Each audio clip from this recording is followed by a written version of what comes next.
ఇవాళ మా క్లినిక్ ఒక పేషెంట్ వచ్చారు. తనకి లాస్ట్ మంత్ అరౌండ్ 14థ్ అనేది పీరియడ్ డేట్ వచ్చిందనమాట. సో, మ్యారేజ్ అనేది 28థ్ అలా జరిగింది. ఈ మంత్ యాక్చువల్లీ 15థ్‌కి అలా రావాలి కదా పీరియడ్. తనకి రాలేదనమాట. సో, ఇవాళ యూరిన్ ప్రెగ్నెన్సీ టెస్ట్ చేయించుకుంది. అది పాజిటివ్ వచ్చింది.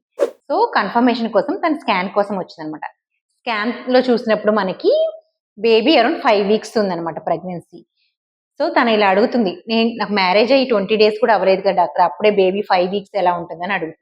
యూజువల్‌గా ప్రెగ్నెన్సీలో ఏజ్ ఆఫ్ ద బేబీ అంటే ఎన్ని వీక్స్ అనేది మనం లాస్ట్ పీరియడ్ డేట్ నుంచి కాలిక్యులేట్ చేస్తామనమాట.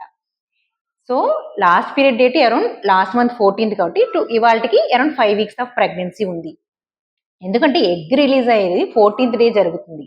కానీ మనం బేబీ ఏజ్ అనేది లాస్ట్ పీరియడ్ డేట్ నుంచి కాలిక్యులేట్ చేస్తామనమాట.